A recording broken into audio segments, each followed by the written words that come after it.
ಮತ್ತಾಯ ಅಧ್ಯಾಯ 25 ವಚನ 14-30 ಪರಲೋಕ ರಾಜ್ಯವು ತನ್ನ ಮನೆಯನ್ನು ಬಿಟ್ಟು ಬೇರೆ ಸ್ಥಳವನ್ನು ಸಂದರ್ಶಿಸುವುದಕ್ಕೆ ಪ್ರಯಾಣ ಮಾಡಿದ ಒಬ್ಬ ಮನುಷ್ಯನಿಗೆ ಹೋಲಿಕೆಯಾಗಿದೆ.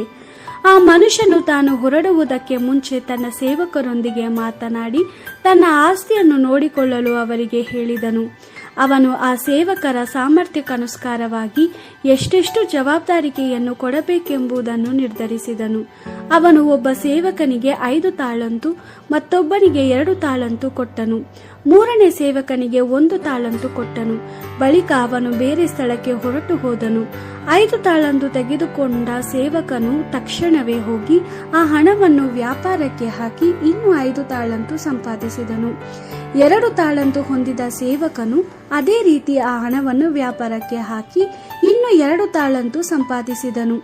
ಆದರೆ 1 ತಾಳಂತು ಹೊಂದಿದವನು ಹೊರಟು ಹೋಗಿ ನೆಲದಲ್ಲಿ ಒಂದು ಗುಂಡಿ ತೋಡಿ ಆ ಹಣವನ್ನು ಅಡಗಿಸಿಟ್ಟನು. ಬಹುಕಾಲದ ನಂತರ ಯಜಮಾನನು ಮನೆಗೆ ಬಂದನು.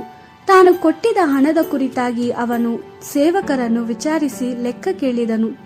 5 ತಾಳಂತು ಪಡೆದ ಸೇವಕನು ಇನ್ನೂ 5 ತಾಳಂತನ್ನು ತನ್ನ ಯಜಮಾನನ ಬಳಿಗೆ ತಂದು, ದನಿಯೇ, ನೀನು ನನ್ನಲ್ಲಿ ಭರವಸೆಯಿಟ್ಟು 5 ತಾಳಂತನ್ನು ಕೊಟ್ಟೆ.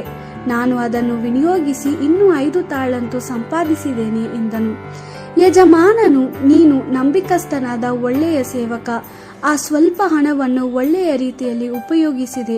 ಆದ್ದರಿಂದ ನಾನು ನಿನಗೆ ಇದಕ್ಕಿಂತಲೂ ದೊಡ್ಡ ಕೆಲಸವನ್ನು ಕೊಡುತ್ತೇನೆ. ಬಂದು ನನ್ನ ಸೌಭಾಗ್ಯದಲ್ಲಿ ಸೇರು ಎಂದು ಉತ್ತರ ಕೊಟ್ಟನು. ಆಮೇಲೆ 2 ತಾಳಂತು ಹೊಂದಿದ ಸೇವಕನು ಯಜಮಾನನ ಬಳಿಗೆ ಬಂದು, ದನಿಯೇ, ನೀನು ನನಗೆ 2 ತಾಳಂತು ಕೊಟ್ಟೆ. ನಾನು ಆ ಹಣವನ್ನು ಉಪಯೋಗಿಸಿ ಇನ್ನೂ 2 ತಾಳಂತು ಸಂಪಾದಿಸಿರುವೆ ಅಂದನು. ಯಜಮಾನನು, ನೀನು ನಂಬಿಕಸ್ಥನಾದ ಒಳ್ಳೆಯ ಸೇವಕ, ನೀನು ಆ ಸ್ವಲ್ಪ ಹಣವನ್ನು ಒಳ್ಳೆಯ ರೀತಿಯಲ್ಲಿ ಉಪಯೋಗಿಸಿದೆ. ಆದ್ದರಿಂದ ನಾನು ನಿನಗೆ ಇದಕ್ಕಿಂತಲೂ ದೊಡ್ಡ ಕೆಲಸವನ್ನು ಕೊಡುತ್ತೇನೆ. ಬಂದು ನನ್ನ ಸೌಭಾಗ್ಯದಲ್ಲಿ ಸೇರು ಎಂದು ಉತ್ತರ ಕೊಟ್ಟನು. ಬಳಿಕ 1 ತಾಳಂತು ಹೊಂದಿದ ಸೇವಕನು ಯಜಮಾನನ ಬಳಿಗೆ ಬಂದು, ದನಿಯೇ, ನೀನು ಬಹಳ ಕಠಿಣ ಮನುಷ್ಯನು ಎಂದು ನಾನು ಬಲ್ಲೆ. ನೀನು ನಡೆಯದ ಕಡೆಯಲ್ಲಿ ರಾಶಿ ಮಾಡಿಕೊಳ್ಳುವವನು ಮತ್ತು ಬೀಜ ಬಿತ್ತದ ಕಡೆಯಲ್ಲಿ ಕೊಯ್ಯುವವನು. ಆದ್ದರಿಂದ ನಾನು ಹೆದರಿಕೊಂಡು ನಿನ್ನ ಹಣವನ್ನು ಭೂಮಿಯಲ್ಲಿ ಅಡಗಿಸಿಟ್ಟೆನು. ನೀನು ನನಗೆ ಕೊಟ್ಟ ಹಣ ಇಲ್ಲಿದೆ, ತೆಗೆದುಕೋ ಅಂದನು.